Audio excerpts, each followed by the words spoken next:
परम शांति बाबूजी। बाबूजी, आज हम बात करेंगे लाइफ आफ्टर डेथ के बारे में। दुनिया भर के बहुत सारे लोगों ने लाइफ आफ्टर डेथ के ऊपर बहुत सारी बुकें लिखी हुई है। आप विकिपीडिया पे ढूंढ सकते हैं कि इतने लोगों ने बुक वीडियो अनलिमिटेड लिखा हुआ है। अब जिसमें से कुछ सही है कुछ गलत है वो तो लोग अपने आप अपने एक्सपीरियंस से डिसाइड करेंगे, पर हम आपसे सच इसलिए जानना चाहते हैं क्योंकि आपकी दुनिया देखने की दृष्टि पूरी अलग है। अब हम आपसे परम सत्य जानना चाहते हैं कि सबने अपने अपने अपने लेवल पे जो बात बताई है, लेकिन हम रियलिटी आपसे जानना चाहते हैं कि अब आगे ये रियलिटी में होता क्या है, कैसे होता है, क्यों होता है, लाइफ आफ्टर डेथ की क्या दुनिया है, कैसी दुनिया है। अब मैंने थोड़े से क्वेश्चन लिखे हुए हैं जो मैं आपको पूछूंगा। जैसे मैंने बेसिक क्वेश्चन ये पूछा था कि मनुष्य क्यों जन्म लेता है, जन्म लेने का हेतु क्या है। अगर उसे वो हेतु समझ आ जाए, उसका जो एम है वो समझ आ जाए, तो वो डेफिनेटली वो ट्राई करेगा कि वो जो उसका एम है वो पूरी लाइफ में पूरा हो जाए मृत्यु से पहले। दूसरा क्वेश्चन था, क्या क्या आत्मा मृत्यु के बाद भी सोच सकती है? क्या गर्भ के अंदर भी आत्मा सोच सकती है? उसके बाद होता है कि मृत्यु के बाद सबसे पहले क्या अनुभव होता है। जब वो देह को त्याग करता है तब उसको क्या अनुभव होता है, वो आत्मा कहाँ जाती है, किन किन को मिलती है, सूक्ष्म लोक क्या है, कहाँ पे ये सब चीज़ें होती है। उसके बाद है क्या दान पुण्य करने वाला, परमात्मा को याद करने वाला, जगत कल्याण करने वाला, योगी जैसा जीवन बिताने वाला उस आत्मा का सूक्ष्म लोक में जाती है तो उस समय उसको क्या अनुभव होता है। हम सब कुछ प्रैक्टिकली ये जानना चाहते हैं कि लाइफ आफ्टर डेथ मतलब अभी हमने एक वीडियो भी आपका बनाया था पहले, लेकिन इतनी सारी डिटेल हमने अभी तक शेयर नहीं की है। और हालांकि मेरे पास 3 पेज भर के पूरे क्वेश्चन है, मैं आगे पूछता रहूँगा। टोटल 20 क्वेश्चन है, तो आप शुरुआत करिए कि लाइफ आफ्टर डेथ क्या है। देखो, मनुष्य जो है जी। 5 तत्वों का जो शरीर है हम्म। उसके बाद की जो दुनिया है, हम्म। 3 तत्वों की दुनिया। आत्मा जब ये शरीर छोड़ देती है, 5 तत्वों की दुनिया, जी। जिनको मर जाते हैं ऐसा कहते हैं ना, ऐसा मर गया, राइट। शरीर छोड़ दिया मतलब मर गया। ठीक है। मगर आत्मा वास्तव में शरीर छोड़ देती है। हम्म। मगर 3 तत्वों का शरीर तो उसके साथ जाता है ना, बिल्कुल। कर्म बंधन के साथ, आत्मा Right. के साथ कर्म बंधन में जाता है। हम्म। तो आत्मा तो अजर अमर अविनाशी, आत्मा का विनाश नहीं होता। हम्म। मगर वो 2 तत्वों वाला जो शरीर है, जी। जल और पृथ्वी वाला शरीर छोड़ता है, सूक्ष्म शरीर उसके साथ, आत्मा के साथ बाहर निकलता मतलब आकाश वायु और अग्नि 3 तत्वों है। का। जिनको अंतवाक शरीर कहते हैं। ठीक है, जिसको अंतवाक सूक्ष्म शरीर भी कहते हैं। सूक्ष्म शरीर भी कहते हैं, अलग अलग नाम है। ठीक है। अंतवाक शरीर होता ठीक है। है, ठीक पूरी है। प्रोसीजर मैं धीरे धीरे बताऊंगा आपको, जी बिल्कुल। क्योंकि क्या ये बहुत लेंथी प्रोसीजर है। बिल्कुल सही। आत्मा के साथ क्या जाता है पहले ये समझो। आत्मा के साथ कर्म बंधन जाता है उसके। ठीक है। पूरी जिंदगी में जो कर्म बंधन किया, पाप या पुण्य का जो हिसाब किताब है, वो आत्मा में रिकॉर्डिंग होता है। राइट। और वो उसके हिसाब से सूक्ष्म शरीर ऐसा होता है, राइट। कर्म बंधन के हिसाब से। तो अंतवाक शरीर जब बाहर निकलता है, और फिर ये अंतवाक शरीर जो क्योंकि बाहर निकल जाए तो ये रह जाएगा, पुतले में क्या रहेगा, शरीर में रहेगा जल और मिट्टी, 2 तत्व रह जाएंगे। राइट। वैसे भी साइंस वाले कहते हैं ना कि 80% तो पानी है हमारे शरीर में। हाँ, मतलब काफी 75 to 80% है, मोर देन 2/3 ऐसा कहते हैं, मोर देन 2/3। राइट। तो ये जल तत्व और पृथ्वी तत्व आत्मा में भारीपन होता है। इसलिए मनुष्य आत्मा बेचारा ये आत्मा को, आत्मस्वरूप को, आत्मज्ञान को, परमात्मा ज्ञान को इमर्ज नहीं कर पाता, सुन नहीं पाता, और माया है, माया में फंस जाता है। माया में फंस जाता है। इसलिए पूरे जन्म का हिसाब किताब के हिसाब से उसका अंतवाक शरीर भी उसके हिसाब से ही बनता है। ठीक है। जब जीता आत्मा जिंदा होती, मनुष्य जिंदा है, राइट, तब जो पूरे कर्म के हिसाब किताब से अंतमति सो गति होता है उसकी, शरीर छोड़ते वक्त उसकी बुद्धि में, मति माना बुद्धि, उसी के हिसाब से वो आत्मा की गति और सदगति या दुर्गति होती है। राइट। अब मनुष्य, आपने एक प्रश्न पूछा कि मनुष्य जीवन का मतलब क्या है, मनुष्य क्यों बनता है। हाँ, ऐसे बता दो पहले, मनुष्य क्यों बनता है। मनुष्य तो ऊपर पहले तो जब भगवान ने, शिव ने, ब्रह्मांड के मालिक ने जब बनाई तो पहले फरिश्ताओं की दुनिया बनाई थी। पहले तो एक बताया था, कई लोग गाते हैं काय का तूने दुनिया बनाई, क्या तेरे मन में समाई, तू भी तड़पता होगा। राइट। हाँ, ये गायन है ना। राइट। तो जो अज्ञानी लोग है ना, वही कहते हैं तू ही सब कुछ करता है, तू ही नहीं, मगर वो तो एक बार अच्छी दुनिया बनवाता है, ब्रह्मा द्वारा सृष्टि का सर्जन करवाता है, ठीक है। विष्णु द्वारा पालना और शंकर द्वारा विनाश कराता है। ठीक है। तो जो फरिश्ताओं ने भी मल्टीपल फरिश्ता संकल्पों द्वारा सृष्टि बनाई, बेहिसाब फरिश्ता बने, फिर फरिश्ता से गिरते हुए आए तो 3 तत्वों में आए, देवता बने, और देवता से भी देवताओं ने भी बेहिसाब सृष्टि बनाई, संकल्पों द्वारा सृष्टि बनती गई। तब धीरे धीरे देवता भी गिरते गए तो मनुष्य बने। अब बेहिसाब समय से मनुष्य चलता रहता है, जन्म मरण के चक्र में आता रहता है मनुष्य, बेहिसाब समय। ठीक बात है। अब मनुष्य जन्म मरण के चक्र में आता रहता है, मगर माया इतनी जबरदस्त है कि विकारों में मनुष्य आत्मा हमेशा फंसी रहती है। राइट। काम, क्रोध, लोभ, मोह, अहंकार में फंसी रहती है। इसलिए ज्ञान नहीं होता। परमात्मा का सच्चा ज्ञान न होने के कारण आत्मा के अंदर, जो आत्मा तमो प्रधान बन चुकी है, जब आत्मा का सर्जन होता है, आत्मा का जन्म होता है, आत्मा का, शरीर का नहीं, आत्मा का जन्म होता है बेहिसाब समय पहले। ठीक है। तो आत्मा तो अलग अलग समय पे अलग जन्म लेती है ना, अलग अलग कैटेगरी की आत्माएं। मेरे पुराने वीडियो में मैंने बोला हुआ है। तो आत्माएं जो कैटेगरी की होती है, तो अनेकों जन्म से जन्म मरण के चक्र में आती रहती है, तो माया में फंसती जाती है। तो आत्मा की शक्ति तमो प्रधान, आत्मा तमो प्रधान हो जाती है। राइट। जब आत्मा का जन्म होता है तो आत्मा सतो प्रधान होती है। फिर सतो, रजो, तमो, बीच में आती है रमो में रजो होती है। ठीक है। 3 तत्वों में आती है तो रजो में होती है, और जब मनुष्य बन जाती है तो तमो प्रधान आत्मा बन जाती है। राइट। इसलिए आत्मा रजो होती है तो 3 तत्वों में होती है, जिनको हम देवता कहते हैं। ओके। और जब आत्मा 3 तत्वों से, आत्मा में शक्ति खत्म हो जाती है तो स्वर्ग से कहते हैं नीचे उतर आता है, आप देवता पुनर्जन्म मनुष्य बन जाता है, देवता ही मनुष्य बन जाता है ऊपर से। राइट। कहता है इंद्र ही फेंक देता है, जा तुम मनुष्य बन जा, पावर खत्म हो जाती है। तो ठीक है। तो वो मनुष्य बनने का कारण है आत्मा में पावर कम होना, खत्म होना, तमो प्रधान बनना, जिसको कहेंगे आत्मा तमो प्रधान बन गई। अब वो मनुष्य चक्कर में आते आते इतनी आत्मा तमो प्रधान बन जाती है, देह और देह के संबंधों में फंसी रहती है। तो परमात्मा का ज्ञान उसके पास आता है। तो बाबूजी, जो मेन एम जो था, जो आत्मा ऊपर से नीचे आई, देवता से मनुष्य बनी, उसका लक्ष्य क्या था? क्या वो मजे करने के लिए उसने मनुष्य जन्म लिया? नहीं, मजे में तो स्वर्गलोक में नहीं था, पहले स्वर्गलोक में थे। हाँ, तो फिर दूसरे लोक में थी, स्वर्गलोक से गिरी तो दूसरे लोक में आई।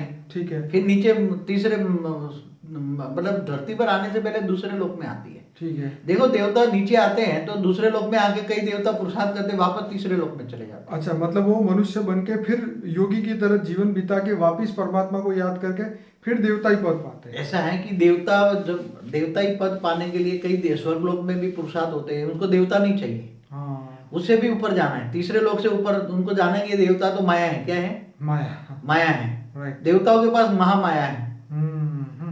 धरती पे माया है, उनके पास महामाया है। धरती पर माया तो उसके पास महामाया है, देवता माया भी थे। ओके। तो वो जो शत्रु प्रधान आत्मा होती हैं, वो स्वर्ग लोक में भी एक साइड में, चौथे लोक में जाने का एक रास्ता होता है। राइट। तो ऊपर स्वर्ग लोक नहीं टिकती, चौथे लोक में, स्वर्ग लोक से महालोक में चली जाती है। राइट। महालोक, जनलोक, तपलोक, फिर ब्रह्मापुरी, विष्णुपुरी, शिवपुरी में चली जाती है, फिर परम धाम में चली जाती है। राइट। मगर इनके पास जहाँ जाने का ज्ञान ही ना हो तो कैसे हो जाएगी आत्मा को? ये सब कुछ आत्मा जब मनुष्य बनती है, मनुष्य जीवन कहते हैं बहुत वैल्यूबल है। ये मनुष्य जीवन है। आत्मा, देवता भी चाहते मैं मनुष्य बनूं, इसलिए मनुष्य जीवन की बहुत वैल्यू है। और मनुष्य जीवन में आपने जो ज्ञान पाया, केवल स्वर्गलोक में नहीं, तुम्हें परम धाम में जाने का ज्ञान होना चाहिए, शिव परमात्मा को ज्ञान होना चाहिए, इससे भी आगे महाशिव के पास जाने का, गैलेक्सी में। तो ये आत्मा को ज्ञान होता है, तब मनुष्य जीवन में आत्मा अच्छा कार्य करती है, सत्कर्म करती है। तो आत्मा जब सत्कर्म करती है तो फिर मरने के बाद ऊपर जाती है। ठीक है, चलिए बाबूजी, अब बहुत बेसिक क्वेश्चन से हम आगे चलेंगे कि सुसाइड करने वाले, खूनी, बलात्कारी, जो घोर पाप करने वाले हैं, जो अर्थ बाउंड लोग हैं, संसार लालचू लोग जो है, आत्माएं हैं, उनका क्या हाल होता है? देखो, जो महापापी आत्माएं हैं, तो महापापी आत्मा जब शरीर छोड़ती है ना, राइट, तो पहले तो कहते थे धर्मराज आगे ले जाता है उसको, क्या बोलते हैं उसके दूत, क्या इसके हाँ हाँ, वो क्या बोलते हैं उसको, आगे ले जाते थे। ठीक है। मगर अब ऐसी व्यवस्था खत्म हो गई, पहले व्यवस्था थी। यमराज अपने बंदे यमराज, भेजते हाँ, थे। यमराज अपने दूत भेज के उसको ले जाता था। यमदूत। यमदूत, फिर चंद्रगुप्त चित्रगुप्त का चौपड़ा चलता था और हाँ, हाँ, हाँ। पाप पुण्य का हिसाब बताया जाता है। ये मगर पुराना हो गया। अभी तो वहाँ ऑटोमेटिक सुपर कंप्यूटर लगे होते हैं ओके। और आत्मा में भी रिकॉर्डिंग होती है। हम्म, तो आजकल तो क्या, जिस धर्म को मानने वाली आत्मा होती है, राइट। उसी धर्म की आत्मा उसके पास, जैसे सूक्ष्म जगत में भी उसी धर्म की आत्माएं, धर्मात्मा ऊपर होते हैं। तो यहाँ जैसे कोई भी धर्म को मानने वाला है तो ये उसी धर्म की आत्मा उसको अगर वहां अपने सूक्ष्म जगत में वहां ले जाएगी। ओके। और मगर जो महापापी आत्मा है, उनको आसपास में कोई धर्म वाली आत्मा नहीं है और महापापी है, तो उसको कोई धर्म वाली आत्मा नहीं ऊपर ले तो जाएगी। नास्तिकों का क्या होता है? अब वही जो महापापी आत्माओं को इसकी कैटेगरी की आत्माएं घेर लेती हैं, जैसे वो शरीर छोड़ती है। हाँ हाँ हाँ। तो महापापी आत्मा आसपास मंडराती है। ठीक है। शरीर छोड़ने से पहले कई आसपास वाली आत्माओं को, महापापी आत्माओं को पता लग जाता कि ये शरीर छोड़ने वाला है, ओहो। तो उसको अपने ग्रुप में शामिल कर लेती है। राइट। तो महापापी आत्मा तो ये आसपास में धरती पर ही रहता है, धरती के आसपास ही रहती है, इससे ऊपर तो जा नहीं मतलब सकती। जैसे आपने 200 किलोमीटर का रेंज जो वो बताया, देख वो तो क्रॉस ही नहीं कर सकती। 200 किलोमीटर तक ये आत्माएं तो नहीं जाती। महापापी आत्माएं तो समझो कि 20 किलोमीटर ऊपर तक नहीं जा सकती। राइट। 20 किलोमीटर, क्योंकि देखो एक नियम होता है, क्यों नहीं जा सकती इसका कारण बताओ। कोई भी आत्मा कितना ऊपर जा सकती है, इसका एक बेसिक प्रिंसिपल है। आप बताइए। आत्मा में जितनी शक्ति होती है इतना ऊपर जा सकती है। हाँ हाँ। कोई 10 किलोमीटर से जा सकती है, कोई 20 किलोमीटर, कोई 50 किलोमीटर, कोई 100 किलोमीटर, कोई 200 किलोमीटर, कोई 500 किलोमीटर, कोई 1000 किलोमीटर। राइट। तो इसका ये बेसिक प्रिंसिपल क्या है, आत्मा में शक्ति कहाँ से आती है। जो महापापी आत्मा है, महापापी आत्माओं में जो उसका 3 तत्वों का शरीर है, वो इसमें वायु तत्व बहुत भारी होता है। और जिनका वायु तत्व भारी होता है, राइट, तो वायु तत्व उसको धरती की ग्रेविटी में वायु तत्व अट्रैक्ट करता है, इसलिए ऊपर नहीं जा पाएगा। 10 किलोमीटर भी नहीं जा पाएगा, मैं तो कहता हूँ 1 किलोमीटर तक नहीं जाएगा। ऐसी महापापी आत्मा है। हाँ, जैसे आपने 1 किलोमीटर भी नहीं जा पाएगा। मतलब जो वायु तत्व, जो उसके सूक्ष्म शरीर में वायु तत्व का जो शरीर है, वो उसके विचार वायु, मतलब विचार इतने भारी हो जाते हैं कि उसकी वजह से उसका सूक्ष्म शरीर चल ही नहीं सकता। जब कोई भी आत्मा का विचार तमो प्रधान होता है, तो उसका वायु तत्व का शरीर, वायु और अग्नि दोनों का कॉम्बिनेशन होता है। हाँ, और उसी तरह आकाश फॉलो करता है, आकाश तत्व। राइट। तो तीनों तत्वों का शरीर बहुत भारीपन होता है। तो बाबूजी, जैसे बहुत मोटा बंदा, जैसे 500 किलो का बंदा चल नहीं सकता, इसी तरह वो आत्मा के अंदर भी विचार इतने नेगेटिव आ जाते हैं कि उसका सूक्ष्म शरीर भारी हो जाता है और वो भी आगे ट्रैवल नहीं कर सकता। ज्यादा स्पीड नहीं होती, जैसे मनुष्य भारी होता है, ऐसे सूक्ष्म शरीर भारी होने के कारण हाँ। एक घर से मंदिर, मंदिर तक घर और आसपास में घूमती रहती है आत्मा। इससे ऊपर 1 किलोमीटर भी नहीं जा सकती। 500 मीटर भी नहीं जा सकती, आधा किलोमीटर भी नहीं जा सकती, ऊपर उड़ नहीं सकती, कहने का मतलब। हाँ। तो अंत में उसकी दुर्गति होती है। वैसे तो बाबूजी सूक्ष्म शरीर का तो स्पीड बहुत होती है ना, उसकी तो मन की गति होती है। मगर वो जो सूक्ष्म शरीर जिनका भारी होता है, वो नहीं, वो हाई अच्छी आत्मा होती है। हाँ। जिनकी आत्माओं पर कर्मों का बोझ कम हो, अच्छी आत्मा है, अच्छे कर्म किए, राइट। तो आत्मा में कर्मों का बोझ कम होता है, पाप कम होता है। आत्मा पुण्यशाली कहते हैं ना, पुण्य वाली है। तो उसका सूक्ष्म शरीर भी अच्छा होता है, इसलिए वो 1 किलोमीटर 2 किलोमीटर तक जा सकती है, 5 किलोमीटर तक जा सकती है। इससे ज्यादा ऊपर जाने के लिए बहुत पुरुषार्थ करना पड़ता है। तो बाबूजी ऊपर नहीं जा सकती, लेकिन क्या जैसे अमेरिका, यहाँ से मरी हुई जो आत्मा है, मृतक आत्मा, वो अमेरिका जा सकती है कि नहीं? बहुत हाई क्वालिटी आत्मा ही ट्रैवल कर सकती है। जमीन के ऊपर भी जमीन के ऊपर भी, ओहो, जमीन के ऊपर भी कई आत्मा, जैसे आपने बताया महापापी आत्मा है, घोर, जिनको पिशाच कहते हैं, भूत पिशाच कहते हैं ना, वो ज्यादा ट्रैवल नहीं कर सकते। ज्यादा ट्रैवल करने में भी उसको टाइम लगता है। ओके। जैसे ट्रैवलिंग, उसकी आत्मा की शक्ति नहीं है, तो सूक्ष्म शरीर भारी है, तो इसकी स्पीड नहीं आती। जा सकती है धीरे धीरे, मगर फिर थक लग जाएगी। इसलिए ज्यादातर ऐसी आत्माएं घर में बैठी रहती हैं, या उसके ग्रुप होता है, ऐसे तमोप्रधान आत्माओं का ग्रुप होता है। जैसे शराब के अड्डे हैं, तो मरने के बाद शराब पीने वाली आत्माएं शराबियों में अड्डे में चली जाएगी, वहां से शराब पीने वालों में प्रवेश करके शराब पिएगी। जो उल्टे काम करने वाले हैं तो उल्टे काम में जाएंगे। बाबूजी, कई बार ऐसा मैंने सुना भी है, देखा भी है वीडियो में, कि कोई पेड़ के पास शराब की बोतलें चढ़ाई जाती है, कई पेड़ के पास जाके सिगरेट चढ़ाई जाती है, वहाँ पे ये भी लिखा होता है, मतलब लोग कहते हैं ऐसा कि यहाँ पे सिगरेट चढ़ाने से तुम्हें ये प्राप्ति होगी, दारू चढ़ाने से ये होगा ना। तो ये सब बातें जो है उसके बारे में, जैसे कई बार कोई झाड़ के नीचे, पेड़ के नीचे या कोई भी जगह पे एक फायदा होता है कि तुम यहाँ देसी दारू चढ़ाओ या इंग्लिश दारू चढ़ाओ या तम्बाकू चढ़ाओ या सिगरेट चढ़ाओ। क्यों ऐसा होता है? क्योंकि वहाँ कुछ ग्रुप की आत्माएं वहाँ रहती हैं, 100-200 ग्रुप की ऐसी आत्माएं होती है जो मनुष्य होते हैं। वो आत्मा जब मनुष्य थी तब उसको जो आदत थी, कोई दारू की आदत थी, तो उसको दारू चलाता है, तो वो 50 आत्माएं उनके पास जाकर थोड़ी हेल्प कर लेती है, मगर वो ऐसी आत्माएं थोड़ा कुछ हेल्प नहीं कर सकती। तो बापूजी ऐसी जो आत्माएं हैं जो पेड़ों पे, जिनको ये चीज़ें चढ़ाने से ये फायदा होगा, ये होगा, वो होगा, तो रियलिटी में जो वाकई में ये सब चीज़ें चढ़ाते उनको कुछ होता है फायदा?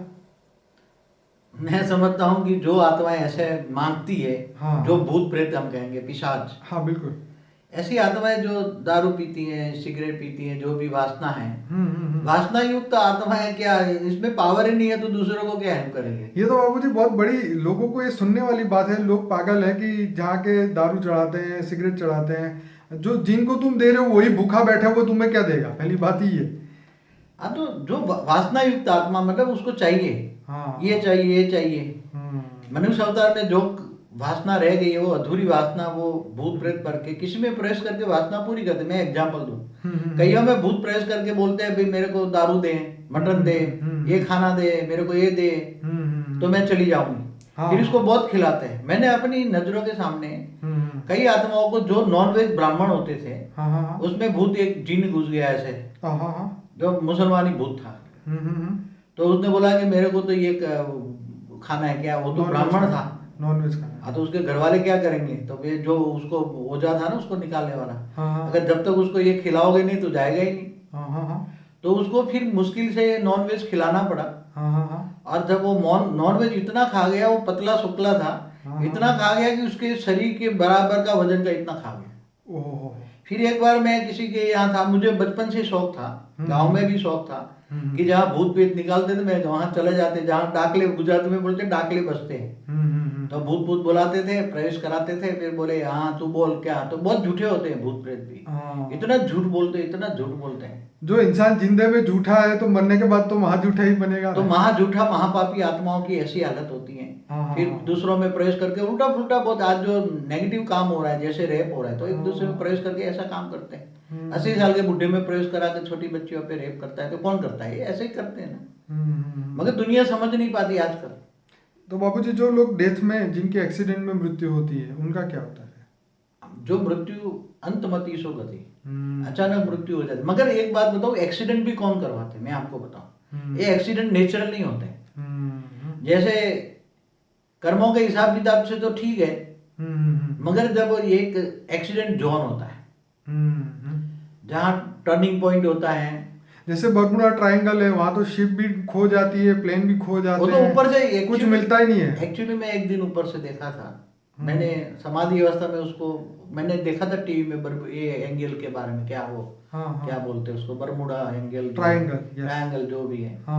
तो मैंने ऊपर में देखा, ऊपर 1000-2000 किलोमीटर ऊपर एक सूक्ष्म जगत वाली आत्माओं का एक वहां होल है, जो एक बार बोला था वॉर्म होल जैसा बोलते हैं ना। तो इस एरिया के अंदर जो भी आ जाएगा, तो ऊपर 1000-2000 किलोमीटर 1000 आत्माएं रहती, उन्होंने वहां से आती, वो ऊपर से ही खींच लेते, जैसे एलियन खींच लेते हैं। एक बार वो लोग ऊपर वाले जो एलियन है उसको खींच लेते हैं, तो उसको ऐसा खींचेंगे कि वो धीरे धीरे तत्व परिवर्तन होकर फिर ऊपर चला जाए। तो बाबूजी अभी भी ऐसा ही हुआ, वो मलेशिया का प्लेन जो पता नहीं कहाँ खो गया। नहीं, ऐसे सबका नहीं होता, मगर अलग अलग होता है। वो तो कहीं समझो कि जंगलों में गिर जाए तो नहीं भी मिल पाएगा, मगर सबका नहीं होता। कई जगह जगह ऐसे ट्रायंगल जैसे बने हुए हैं, तो वो उसको खींच लेते हैं। उसी एरिया में जाओ तो उसको खींच लेते हैं। इसलिए धरती पर भी ऐसे सूक्ष्म जगत वाले खींच लेते हैं, सूक्ष्म जगत में मेरे बैठे हुए एलियंस खींच लेते हैं। तो बाबूजी ऐसी बहुत सारी मिस्ट्री है जिसका कोई जवाब नहीं है। यहाँ ये हो गया, उसका कोई साइंटिफिक रीजन नहीं है। तो जहाँ पे ये साइंटिफिक रीजन नहीं मिलता, वहाँ पे ये अध्यात्म या भूतों की दुनिया, ये सब चीज़ों को ये लोग आगे लेके आते हैं। जैसे एंशंट एलियन में भी यही होता है कि पहले ये लोग अपना, भौतिकवादी लोग अपनी बुद्धि लगाते हैं, जब वो नहीं मिलता तो फिर वो लोग उसको शास्त्रों में ढूंढने लग जाते हैं, फिर उससे भी आगे ढूंढते हैं। तो बात ये है कि अब बताइए कि जो लोग अपने जीवन में अच्छा काम करते हैं, जो बलिदान देते हैं, देश के लिए सेवा करते हैं, और लड़ाई में जिनकी डेथ होती है, तो उन आत्माओं का क्या होता है? देखो, जो देश प्रेमी होते हैं, हाँ, देश प्रेमी को शरीर छोड़ते वक्त राइट, उसकी बुद्धि में अच्छा काम करने के लिए उसकी बुद्धि सत्व प्रदान होती है। ठीक है। इसलिए उसी ऐसी आत्माओं को जब ये शरीर छोड़ती है तो बॉर्डर पे क्या है, स्थूल मनुष्य सैनिक लड़ते हैं, उसके साथ सूक्ष्म जगत वाले हजारों आत्माएं उनके साथ कोऑपरेट करती है। ओके। आमने सामने दोनों सैन्यों में होता है। जब दोनों सैन्य लड़ते तो उसके साथ सूक्ष्म जगत वाली हजारों आत्माएं उनके साथ होती है। तो वो आत्माएं मरने के बाद वहां ही रहकर, वो सूक्ष्म जगत में रहकर वहां ही काम करती है, सूक्ष्म जगत की। तो बाबूजी ये वर्ल्ड वॉर 1 और वर्ल्ड वॉर 2 जो भी हुआ, जो आज से 60-70 साल पहले, तो उसमें कितनी आत्माएं, कितने लोगों का डेथ हुआ उसके अंदर? ऐसा है कि जो आत्माएं चाहे वॉर में मिले या कहीं भी मिल जाए, हाँ, तो चाहे एक्सीडेंट में मरे, एक स्थिति याद रखो, जिनको परमात्मा का ज्ञान नहीं है तो वो आत्मा यहाँ समझो कि धरती के नजदीक वाला सूक्ष्म जो ऐसी आत्माओं के साथ रहे। उसका मेन हमेशा एक रीजन देखो, कोई भी कॉमन चीज कि उसको ज्ञान है, पहला सब्जेक्ट है ज्ञान। ठीक है। आत्मा को परमात्मा के पास जाने का, परमात्मा का ज्ञान है। फिर ज्ञान होगा तो उसको मरने के बाद कहाँ जाना है वो डिसाइड करेगा ना, क्योंकि मुझे मरने के बाद स्वर्ग में जाना है या विष्णुपुरी जाना है, वैकुंठ जाना है, राइट, या शिवपुरी जाना है या परमधाम जाना है। ठीक है। तो आत्मा के पास जितना ज्ञान होता है इतना ही वो डिसाइड करती है और इतना जीवन का लक्ष्य बन जाता है। ऐसे हिसाब से वो कर्म करती है, श्रेष्ठ कर्म करती है। बाकी ऐसी आत्मा है तो जिनको एक हमेशा याद रखो, शास्त्रों में एक बहुत अच्छा शब्द है, अंतमति सो गति। राइट। आत्मा चाहे कोई सैनिक हो, चाहे महापापी हो, चाहे कोई भी हो, मरते वक्त उसकी बुद्धि में क्या है, मति माना बुद्धि, अंत मति सो गति। अंत में शरीर छोड़ते वक्त आत्मा जब शरीर छोड़ती है तब उसकी मति माना बुद्धि में क्या है, उसके हिसाब से उसकी गति या दुर्गति या सदगति होती है। तो गति माना स्पीड, तो कहाँ जाना है भाई, मुझे अच्छा काम किया स्वर्ग में जाना है, तो लक्ष्य उसका स्वर्ग में जाने का था, अच्छे काम किए स्वर्ग में चली गई। जैसे बाबूजी, जैसे स्टूडेंट का जब एग्जाम होता है तो जब लास्ट 3-4 मिनट बचती है, जब एग्जाम खत्म हो रही है, तो उस समय उसके माइंड में सिर्फ यही बाकी होता है कि ये लिख दूँ, ये लिख दूँ, ये बाकी था, ये बाकी था। और जब लास्ट में जब पेपर देता है मास्टर को, तो उस समय उसके दिमाग में आता है यार ये तो लिखना ही रह गया, ये तो लिखना ही रह गया। मतलब यही है कि मनुष्य जीवन में तो वो पूरे जिंदगी तो मजे करता है, लेकिन जब मृत्यु आती है तो उस समय उसको ये आता है, ये होता है कि ये बाकी रह गया, ये करना था, ये बाकी था, तो इच्छाएं अपनी उसकी बाकी रह जाती है। तो उसके बारे में आप बताइए। देखो, आत्मा जब जवान होती है ना, मनुष्य जब जवान होता है, राइट, तब तक तो मायावी दुनिया में बहुत बोलता है मैं बूढ़ा होकर ये भगवान को याद करूंगा, क्या कहता है, लाम लाम भज, पर मगर बुढ़ापे में राम की जगह लाम लाम हो जाता है, क्योंकि उसका शरीर काम नहीं करता ना। बिल्कुल। अंगम गलितम, अंग गल जाते हैं, अंगम गलितम पलितम तुन्नम दशरवीनम जातम तुन्नम, ना, तो जो अच्छा श्लोक है संस्कृत में। तो जब आत्मा को एक्चुअली सारी दुनिया में जो लौकिक पढ़ाई होती है ना बचपन से, जैसे क ख ग सिखाते हैं ना बच्चे, बिल्कुल ऐसी तरह उसको स्पिरिचुअल नॉलेज होना चाहिए, और कर्म की थियरी तो उसको माँ बाप को बचपन से ही दिखाना चाहिए।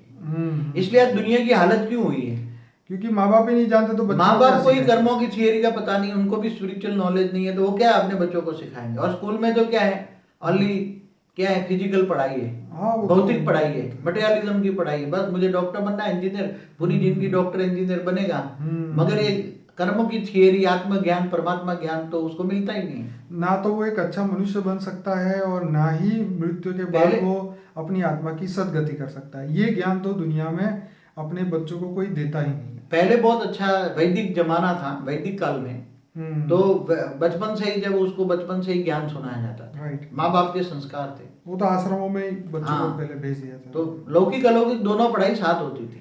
चलिए बाबूजी आगे बढ़ते हैं कि अच्छे और बुरे स्वभाव वाले लोगों का क्या हाल होता है।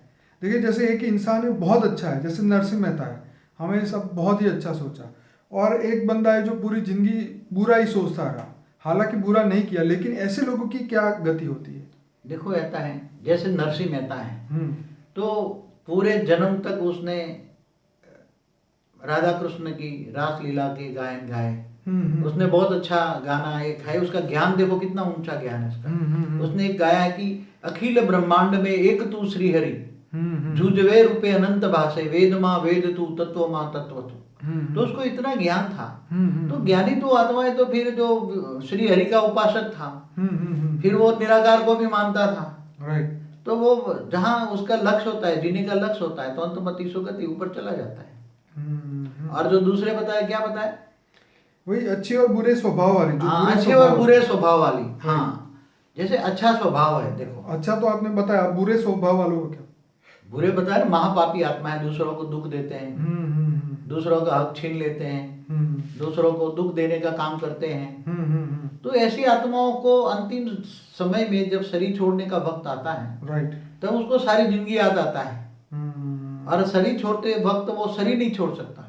राइट, अंत में सोते सोते उसका पैरालिसिस हो जाता है, कर्म बंधन सामने आता है, तो बहुत दुखी होता है। शरीर छोड़ते छोड़ते रोता है, जो भी मिलने आए उसको बोलते हैं सबको मिल के आओ, तो जो भी सामने आता है उससे माफी मांगता है, मुझे माफ कर देना, तुझे दुख दिया, माफ करना, माफी मांगता रहता है ना। राइट। ऐसी महापापी आत्मा है। और जो अच्छे स्वभाव वाली आत्मा होती है, तो उसको पता होता है मैंने इस जन्म में तो कोई कर्म नहीं किया, पाप नहीं किया, इस जन्म में तो मैंने कोई विकर्म नहीं किया, पाप किया है। मगर अगले जन्मों के संचित कर्म, कई जन्मों के संचित कर्म सामने आते हैं। राइट। कई बार कहते नहीं जिंदगी में तो उसने पाप नहीं किया, फिर कहाँ से फिर भी कहाँ से उसको ये दुख होता है। तो भाई संचित कर्म है, कई जन्मों का हिसाब किताब उसके सामने आता है। बाबूजी, आपने जैसे पहले भी बोला है कि जो आत्मा जब बनी, जब रियलिटी में आत्मा का जन्म हुआ, शरीर का नहीं आत्मा का, तो अनंत समय से, जैसे आपने बताया 2 करोड़ साल से तो वो पृथ्वी पर ही है, जीवन और मृत्यु के चक्र में करते करते पता नहीं हजारों उसके जन्म हो चुके हैं। जैसे कृष्ण ने भी अर्जुन को बोला था कि मेरे भी बहुत जन्म हुए, मेरे भी हुआ, तू तेरा नहीं जानता पर मैं जानता हूँ। तो ऐसी तरह जब इंसान इतने जन्म लेता जाता है, नेगेटिव सोच होती जाती है, तो वो तो फिर उसको कुछ ज्ञान नहीं रहता, तो फिर वो बुरे स्वभाव को ही समझता है कि ये मेरा नेचुरल स्वभाव है। देखिए, हालांकि परमात्मा ने सबको बहुत बढ़िया बनाया था, लेकिन अच्छे स्वभाव को उसने खुद ही छोड़ दिया है। वो नेगेटिविटी को ही पकड़ के चलता है और वही सोचता है कि यही मेरा रियल स्वरूप है। चलिए बाबूजी, इससे भी आगे बढ़ते हैं कि जब सूक्ष्म जगत और कारण जगत में, जैसे आपने पहले भी बताया था कि कारण जगत में, सूक्ष्म जगत में मंदिर, आश्रम, ज्ञान केंद्र बहुत सारे हैं, तो वो आत्माओं को हेल्प करते हैं। तो वहाँ पे किन आत्माओं की एंट्री हो सकती है? फिर वहाँ पे साधु संत सिद्धों की, गुरुओं की जो आत्मा है, उनका वहाँ क्या रोल रहता है? देखो, बहुत बड़ा क्वेश्चन है। जैसे स्थूल जगत में जो साधु संत महात्मा जो देख रहे हैं जी, ऐसे ही वो आते हैं सूक्ष्म जगत से। वो सूक्ष्म जगत वाले अवतारी पुरुष है। क्या है? अवतारी साधु संत है। ठीक है। वो भी सूक्ष्म जगत में भी अच्छा काम करना चाहते हैं। जैसे वो 100-200 करोड़ किलोमीटर भी हो सकते हैं, राइट। कई करोड़ किलोमीटर भी ऊपर हैं, कई 2 करोड़ किलोमीटर भी हैं, कोई 50 करोड़, कोई 100 करोड़ किलोमीटर भी हैं, कई 1 लाख करोड़ किलोमीटर भी हैं। क्योंकि थोड़ा सारा सूक्ष्म जगत है ना, 10 खरब करोड़ किलोमीटर है। कितना? क्योंकि सूर्य की ग्रेविटी तो 7.5 खरब किलोमीटर तक जाती है। ठीक है। वह इससे ऊपर तक सूक्ष्म होता है। तो बेहिसाब आत्माएं, वहां जो आत्माएं रहती हैं, तो धरती पर आकर कल्याण करना चाहती हैं। राइट। धरती पर आकर इसलिए होता है कि उसको नीचे कोई आत्माएं उसकी कर्म बंधन से फंसी पड़ी हैं, तो उसका कल्याण करने के लिए धरती पर आती हैं, साधु संत बनकर अच्छा कार्य करती है। राइट। मगर अंत में ऐसे ही सूक्ष्म जगत में भी है कारण जगत। कारण जगत माना विष्णुपुरी, वहां भी बहुत अच्छी आत्माएं होती हैं। कारण जगत में महान आत्माएं होती हैं। आपका एक सेपरेट वीडियो है कारण जगत का, जिसको ज़्यादा इंटरेस्ट है वो देखेगा। लेकिन मेरा ये कहना है कि जब ये आत्मा अच्छे कर्म करके जब वो ऊपर जाती है, तो वापिस वहाँ उसको साधु संत और जितने उसके गुरुजन हैं उसको वहाँ मिलते हैं, तो उसके बाद क्या होता है? वो रोल क्या रहता है उनको? देखो, क्या वो उनको ऊपर से ही आत्मा से परमात्मा बनने का पढ़ाई ज्ञान सब कुछ दिया जाता है, कि उसको वापस धरती पे भेजा जाता है कि ये करके आप? ज्यादातर जो निचली क्वालिटी के सूक्ष्म तन से आती है ना, जो धर्मपिता धर्म गुरु, ठीक है, वो क्या कहता है, जब शरीर छोड़ने का वक्त होता है, तो उसके जो साधु संतों के जो भक्त की आत्माएं हैं, राइट, उसको ले जाकर ऊपर अपने साधु संत के पास, ऊपर अपने धर्म गुरु के पास ले जाती है। तो क्या ऊपर मंदिर आश्रम सब कुछ है? सब कुछ है। जैसे इससे भी अच्छे हैं, मंदिर आश्रम सब कुछ है। ओके। तो वहाँ वो मंदिर आश्रम रहती है। फिगर हाई क्वालिटी, वो वहाँ आत्माएं भी यहाँ जैसे ज्ञान लेने के भटकती है ना आत्माएं, ये आश्रम इधर इधर भटकती रहती है। बिल्कुल बिल्कुल। ऐसी तरह सूक्ष्म जगत में भी एक बार आत्माएं भटकती रहती हैं। मगर पता लगता है कि भाई उससे भी ऊपर वाला, ऊपर में सूक्ष्म ऊपर में जाऊं मैं।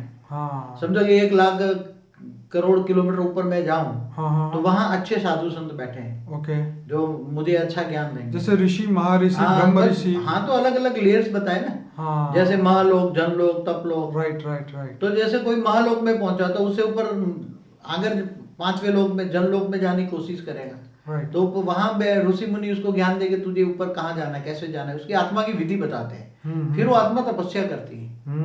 तो आत्मा को बोला तो तुम्हें ऊपर जाना है, तो पावर किसके, आत्मा किससे पावर लेगी? आत्मा में जब पावर आएगा तो जो उसका सूक्ष्म शरीर में पावर आएगा, राइट, सूक्ष्म शरीर में पावर आएगा तब ऊपर जा पाएगी ना। राइट राइट, आत्मा में पावर आएगा तो ही ऊपर जा पाएगी। हाँ, इसलिए वहां त्याग तपस्या करती है। राइट, आत्मा जब तपस्या करती है, आत्म स्वरूप में स्थित होकर तपस्या करती है, तो आत्मा निसंकल्प बनती है। राइट, तो उसका आकाश तत्व में पावर ज्यादा आता है। राइट, और जब आकाश तत्व में पावर ज्यादा आता है, हाँ, तब ऊपर जाने की शक्ति ज्यादा आती है। राइट राइट राइट, क्योंकि आकाश तत्व जितना पावरफुल होता है, राइट, इतना ही दो तत्व कम होते, भारीपन कम होता है। इसलिए निसंकल्प होकर अपने इष्ट देव की आराधना करती है आत्मा, तो जितना भी निसंकल्प होती है। तो बाबू जी, आपकी बात सुन के तो मुझे आपकी एक बात और याद आ गई कि जो काम ऊपर जाके करना है उस काम को अभी से, आज से, अभी से क्यों ना करें? क्यों करें? डायरेक्ट आप शिवपुरी जा सकते हो। हाँ, डायरेक्ट कर सकते हो। एक भी विकर्म न रहे, हाँ हाँ, आपका कोई भी पाप न रहे, हाँ, तो कोई भी आत्मा यहाँ से सीधे विष्णुपुरी वैकुंठ जा सकती है। तो मतलब जो ऊपर का काम जो करना है वो नीचे ही करके जाओ, घर से होमवर्क करके ही जाओ, कर्मयोगी जीवन बिताओ, गीता ज्ञान पढ़ो, ऑलमाइटी को जानो। राइट, ऑलमाइटी को जानो ना। ये सबसे बड़ी बात है, बहुत इंपॉर्टेंट बात है इस सेमिनार की, कि ये चीज जो है अगर इंसान समझ जाए कि जो ऊपर जाके करना है वही काम अभी से करना शुरू करे, होमवर्क करके ही जाए, तो वहाँ स्कूल में जाके ज्यादा पढ़ना नहीं पड़ेगा। देखो, तुम गीता में क्या कहा, तुम जिसको याद करोगे उसी को पाओगे। राइट, तो तुम साधु संतों को याद करोगे, तो ऊपर भी साधु संत के मठ बैठे सूक्ष्म होते हैं, वहां तक जाओगे। ठीक है। अगर तुम जो मुझे याद करोगे, मुझे जानोगे, मानोगे, मुझे याद करोगे, तो मेरे पास आओगे। बाबूजी, उसमें ये भी लिखा था कि पितरों को याद करोगे तो पितरों के पास जाओ। हाँ, तो पितृ कहाँ रहते? बोला है ऊपर सूक्ष्म होतन में, चंद्र में रहते, कभी यहाँ रहते, कभी यहाँ रहते, ऊपर सूक्ष्म होतन में पितृ तर्पण करते हैं ना। Right right right. इसलिए तुम एक सीधी सी कॉमन चीज है, और कॉमन सेंस भी है, जो ज्ञानी तो आत्मा होगी उनको बताऊं कि तुम जिसको याद करोगे उसी को ही पाओगे। ओके। तुम जैसे कृष्ण को याद करते हो तो कृष्ण के मंदिरों में यहाँ करो, मगर कृष्ण किसका अवतार था उसी को जानो तुम। राइट। कृष्ण किसका अवतार था? कृष्ण ऑलमाइटी अथॉरिटी का अवतार था। तो तुम ऑलमाइटी अथॉरिटी को जानोगे, राइट, परम पुरुष को जानोगे। परम पुरुष रहता है शिवपुरी में। शिव को भी महापरम पुरुष कहते हैं, विष्णु को भी महापरम पुरुष कहते हैं। मगर वो जो देखो, कृष्ण को जानना मानना एक्यूरेट, वो कृष्ण की मूर्ति को जानना मानना नहीं है। मूर्ति वो तो अवतार है ना, साकार रूप है उसका। इसलिए जो इंसान है वो ऋषि और ब्रह्म ऋषि के बीच में भी अंतर नहीं समझ सकता, वो खुद भी नहीं बन सकता। देखो, ऋषि होता है वो सूक्ष्म होतन में होता है, राइट, और ब्रह्म ऋषि होता है, राइट, वो ब्रह्मांड में रहता है। हाँ, ब्रह्मांड में कहाँ रहता है? ब्रह्मांड में भी हाई क्वालिटी ऊपर जो है ना, जो ब्रह्म को जानता है तो निराकारी दुनिया में जाता है। वाह। वहां तक जाने की ब्रह्मर्षियों के पास शक्ति होती थी। राइट। इसलिए सभी को ब्रह्मर्षि नहीं कहते थे। हाँ, सबको नहीं कहते थे ब्रह्म। उसकी एक डिग्निटी होती थी। हाँ हाँ हाँ, इसकी एक डिग्री होती थी। Right right. जैसे एक ऋषि था क्षत्रिय, क्या नाम, विश्वामित्र को ब्रह्मर्षि पद नहीं दिया, कई जन्म तक नहीं दिया। वाह। कई जन्मों तक उसको नहीं दिया, कई तक तपस्या की तो भी नहीं मिला ब्रह्मर्षि। क्योंकि उसके अंदर अहंकार था, वो त्रिशंकु जैसी हालत कर देता था। राइट। राजा को बोला तुम्हें मैं सदैव में स्वर्ग में भेजूंगा, जो नेचुरल लॉ नहीं है। हाँ हाँ हाँ, जो यूनिवर्सल लॉ जो होता है, नेचुरल लॉ होता है। हाँ हाँ हाँ, जो नेचुरल लॉ के खिलाफ जो कार्य करेगा तो उसको ब्रह्मर्षि का पद नहीं पाता। जो ब्रह्म को जानता है, राइट, वो ब्राह्मण है। क्या ब्रह्म माना अविनाशी ब्रह्म को जानता है, निराकारी ब्रह्म को जानता है, माना ज्योतिर्लिंग को जानता है, वो ज्योतिर्लिंग की पूजा करता है। अविनाशी ब्रह्म की उपासना करता है, निराकार की उपासना करता है, जो परम धाम में रहता है। तो परम धाम में सीधा चला जाता है, उसको कोई रोक नहीं सकता, सीधा निराकारी। क्यों नहीं? उसके जाने की स्पीड क्या है? कहता है ना, देखो वो आत्मा को जाने की स्पीड क्या है। राइट। जो ब्रह्मर्षि होता है, ऋषि जैसे, उसने ब्रह्म को जान लिया, उसको पता है ब्रह्म परम धाम में रहता है, निराकार है। राइट। तो डायरेक्ट परम धाम में निराकार ज्योतिर्लिंग बनाकर, ज्योतिर्लिंग शिवलिंग नहीं, बराबर, ज्योतिर्लिंग और शिवलिंग में बहुत अंतर है। ये आपका सेपरेट वीडियो है, लेकिन हम बाबूजी इसके बारे में बात करेंगे। ब्रह्मर्षि, हाँ नहीं, अब जब मैंने आपको ये बोला कि जो आत्मा ऊपर जाती है तो वो फिर अपने सूक्ष्म शरीर के हिसाब से उसको उस लेवल तक जा सकती है, उससे ऊपर के लेवल पे नहीं जा सकती। तो वहाँ से उसको सिर्फ ऋषि पहले मिलेंगे, उसके बाद आगे ब्रह्म ऋषि मिलेंगे। लेकिन मेन कहानी ये थी कि ऊपर जाने से पहले अगर वो यहाँ का लेशन करके जाए कि ऊपर क्या होने वाला है मेरे साथ, मेरी आत्मा का जीवन का हेतु अगर वो समझ जाए, एम समझ जाए, तो वो अभी से अगर अपना काम अभी से चालू कर दे तो ऊपर जाके उसको बहुत आसानी होगी आत्मा से परमात्मा बनने में, शिवत्व की प्राप्ति करने में। वो जो जैसे आपने बोला है कि वो ब्रह्म ऋषि से भी ऊपर जा सकता है, वो सीधा शिव पद को प्राप्त कर सकता है, वो परम परम परम महाशिव तक जा सकता है। तो ये बहुत आपने डीप बात बताई थी। लेकिन फिर भी यहाँ पे जो हमारे बेसिक क्वेश्चन है, जैसे अब दूसरा क्वेश्चन है कि आकाशिक रिकॉर्ड जो कलेक्टिव बैंक है, जिसके अंदर पूरी दुनिया की आत्माओं के कर्म रिकॉर्ड होते हैं, उसके बारे में कुछ बताइए। जैसे एक बात बताऊं जी। जैसे तुम बोलते हो तो वायु तत्व में भी रिकॉर्ड हो जाता है ना आसपास के। राइट। वायु तत्व के एक एक सेल में हर कोई चीज का रिकॉर्ड है, ठीक सारी है। दुनिया का रिकॉर्ड है। ठीक है। ऐसी तरह ऊपर जो आकाशीय रिकॉर्ड कहता है, जो हमारा आकाश सुपर तत्व- कंप्यूटर।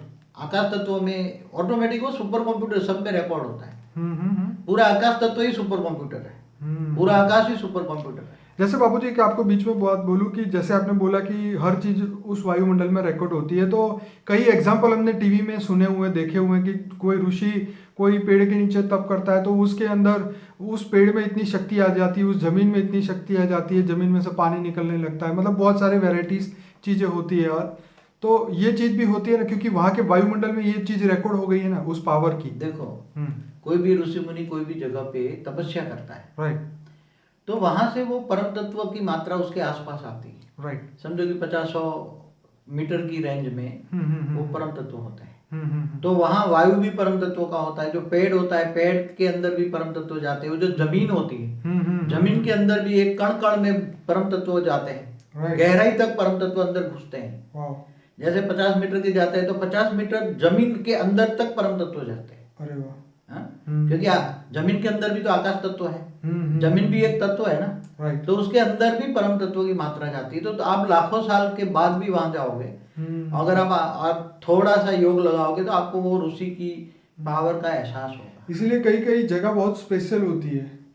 हाँ, तो मिलेगा, तो लाखों साल के बाद भी वहां परम तत्व की मात्रा रहती है। उसको हवा का झोंका आएगा तो हवा ले जाएगी, मगर जमीन के अंदर जो 50 मीटर तक जो परम तत्व है उसके अंदर वो तो रिकॉर्ड रहता ही, कई लाखों साल तक रहता है। तो अगर इंसान ये सोचे कि मैं अभी यहाँ पाप कर रहा हूँ, कोई मुझे देख नहीं रहा है, तो क्या वो इस पाप से छटक जाएगा? क्या वो इससे निकल सकता है?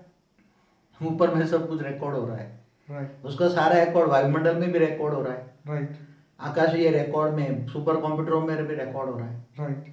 और अपनी आत्मा में भी हर कहीं रिकॉर्ड हो रहा है। जैसे बाबूजी आपने एक सेशंस में ये भी कहा था कि जब इंसान पाप करता है तो सोचता है कि इसका फल तो मुझे आगे जाके मिलेगा, लेकिन आपने ये बताया था कि पाप का फल तो तुरंत ही उसके मन में दुख आ जाता है, तो उसका मन जो है वो भारी हो जाता है। तो दुख जैसे उसने पाप किया तो तुरंत ही मन भारी हो गया। भारी होना, जैसे आपने बोला सुख और दुख पहले मन में आता है, तो दुख मतलब विकर्म किया और सामने तुरंत ही सजा मिल गई। देखो कोई भी आत्मा पाप कर्म करती है तो उसकी आत्मा पहले महसूस करती है, उसका मन पहले महसूस करता है, राइट। उसका मन महसूस करता है कि मैंने, मन खाता है कि मैंने अच्छा कर्म तो नहीं किया, अच्छा कर्म तो नहीं किया। राइट। क्यों? कोई भी कर्म, आत्मा को इतनी तो पहचान है अच्छा क्या है बुरा क्या है, इतनी तो पहचान है। उसके मन के अंदर तो बुद्धि में जजमेंट पावर तो है। हाँ। मन इतनी भले तमो प्रधान हो जाए मगर अच्छा क्या है बुरा क्या है कर्म क्या है वो जानती है। इसलिए मन जब कर्म बुरा होता है तो मन खाता है, और जब मन खाता है तो उसका कारण जगत, कारण शरीर में डेफिसिट होता है। तो बाबूजी ये हृदय परिवर्तन कब होता है? जैसे सम्राट अशोक ने इतना बड़ा युद्ध किया, उसके बाद में जाके उसको अक्ल आई और फिर जाके हृदय परिवर्तन हुआ। ऐसा होता है जब कोई आत्मा महापाप करती है, हजारों की लाशों देखी उसने कलिंग में, कलिंग में मना आज का ओडिशा, उसमें बहुत बड़ा युद्ध किया, लाखों की तादाद में लाशों का ढेर देखा। राइट। तो उसके अंदर ये हुआ कि मैंने पूरी जिंदगी ये राज सत्ता पाने में लिए ही बिताई। तो केवल ये अपना मन परिवर्तन केवल अपने मन से नहीं होता, मगर उसके साथ सूक्ष्म जगत वाली अच्छी आत्माएं जो होती कर्म बंधन से, तो सूक्ष्म जगत वाली आत्माएं उसको रेत मार के इमर्ज कराती है, तू क्या कर रहा है, तू क्या कर रहा है, सोच सोच, तो वो सोचने पर मजबूत करती है सूक्ष्म जगत वाली आत्माएं। तो बापूजी उसको पहले कराना चाहिए ना, मगर उसका कर्म बंधन कराएगा पहले टूटेगा ना ऐसा। ये बात भी ठीक है। उसको ये कराना था, मगर बाद में अच्छे कर्म आ रहे हैं, अच्छे पुण्य का खाता उकलने वाला है, पुण्य का खाता बनने वाली है, तो सूक्ष्म जगत की आत्माएं उसके साथ आकर उसको रेत मार के इमर्ज कराएगी।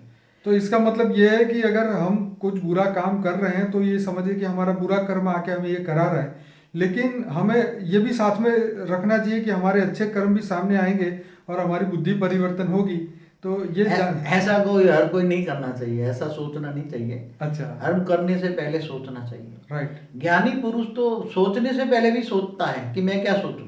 ओके। ज्ञानी पुरुष तो निसंकल्प ही रहता है ज्यादातर, वो परमात्मा की याद में कर्मयोगी जीवन बिताता है, राइट। ऑलमाइटी ऑथोरिटी को ढूंढता है ज्ञानी तो आत्मा, और हमेशा कर्मयोगी जीवन बिताता है। उसको तो पता है हर पल पल मुझे परमात्मा से, ऑलमाइटी ऑथोरिटी से परम लाइट आ रही है, मेरी आत्मा में परम लाइट आ रही है, और परम लाइट आत्मा में आकर मेरा कारण शरीर चार्ज हो रहा है। जन्मों जन्म के विकर्म मुझे साफ करने हैं, जन्म जन्म के पाप मुझे धोलने हैं, जन्मों जन्म के पाप की धुलाई करनी है। तो ये समझ ले कि मनुष्य जन्म मिला है तो पाप की धुलाई करनी है। हाँ, तो मनुष्य जन्म इसलिए तो मिलता है पाप की धुलाई करने के लिए, फिर तो पाप को धुलाई कर जाओगे तो ऊपर जाओगे।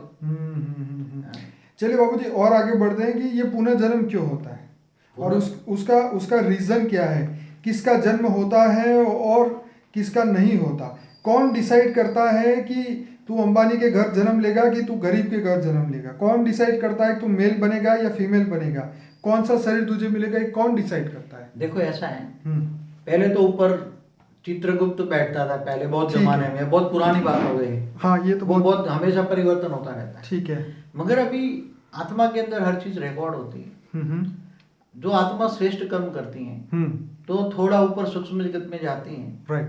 तो उसको वहां ही रहने वाली कई सूक्ष्म जगत की आत्माएं होती है, वो ग्रुप में रहती हैं। साधु संत भी उसको गाइडलाइन देते हैं ऊपर में सूक्ष्म जगत वाले, राइट, कि भाई तेरे पास इतना पुण्य का खाता है, इतना पाप का खाता है, तो तू यहाँ जन्म ले ले किसी गरीब के घर, तो तेरे को जल्दी विक्रम विनाश हो, क्योंकि पाप गरीब के घर जन्म लेगा, राइट, तो तेरे को दुख दर्द बहुत आएगा।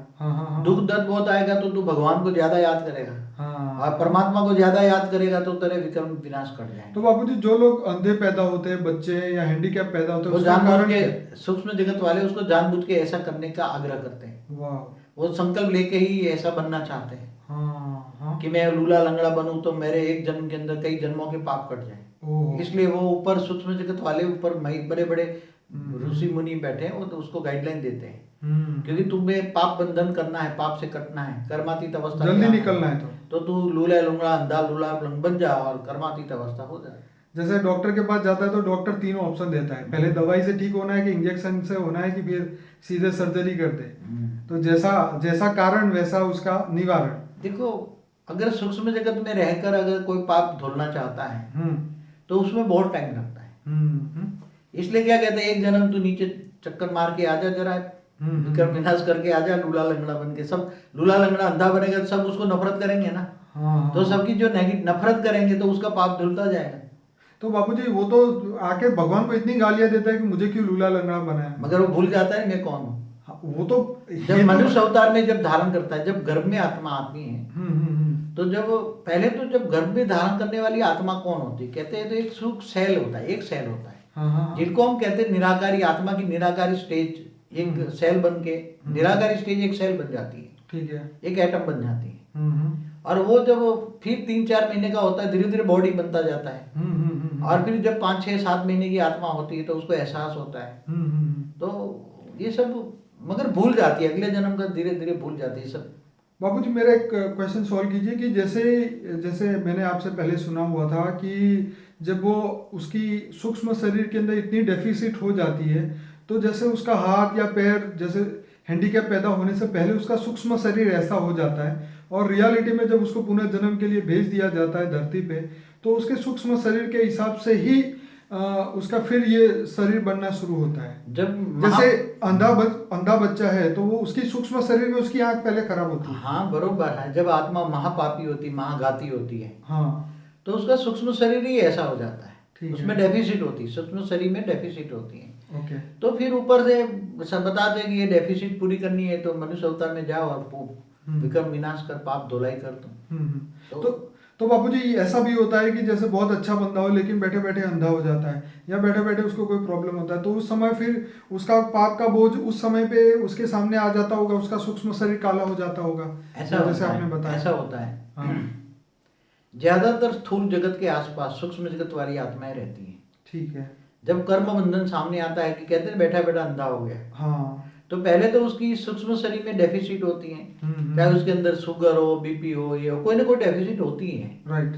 तो धीरे धीरे उसका और सूक्ष्म जगत वाली आत्मा उसको रेज मार के उसको अंधा बनाना चाहती है तो बना सकती है। ओके। ज्यादातर हर कोई एक मनुष्य आत्मा के साथ एक सूक्ष्म जगत वाली आत्मा होती है, कम से कम मैं तो ये अनुभव करता हूँ। बाबू जी आपका कहना ये भी सही है। मैंने एक सुप्रीमो मास्टर करके यूट्यूब में सर्च किया था, उन्होंने भी ये कहा कि हर इंसान के पास 4 एंजल है। कम से कम एक तो होती है, 4 और भी ब्रह्मा होते हैं। कुमारी की वाणी में भी ये बोला है कि अंत समय में एक बंदे के साथ में 14 आत्माएं होगी। हाँ, सूक्ष्म घुसेंगे अंदर, हाँ, अंदर प्रवेश घुसेंगे, करेंगे। प्रवेश करेंगे भगवान को देखने के लिए। अंतिम समय जब भगवान प्रत्यक्ष होगा तब उसको देखने के लिए 14 एक शरीर में 14 भूत प्रवेश करेंगे, आत्माएं प्रवेश करेंगे। ओके ओके बाबूजी, अभी इसको यहाँ ही रोकना चाहूँगा। हम इसका दूसरा पार्ट तैयार करेंगे जिसके अंदर बाकी के क्वेश्चन लिए जाएंगे। लेकिन मैं यहाँ अपने श्रोताओं को बताऊंगा, अगर आपको ये वीडियो अच्छा लगा तो हमारी चैनल को सब्सक्राइब करिए, लाइक करिए और शेयर करिए। दूसरा एक है कि उसको बोलो सब्सक्राइब करके वो लाइक भी करे। बिल्कुल, लाइक करना बहुत जरूरी है, सब्सक्राइब भी करे तो बहुत वीडियो आगे चलकर ताकि बाबूजी के जो 250 वीडियो और भी है वो आप और जो हम हर हफ्ते एक नया वीडियो डालेंगे वो भी आप अपने आप ही आपको यूट्यूब से जानकारी मिलेगी। बाबूजी आपका बहुत बहुत धन्यवाद। परम शांति।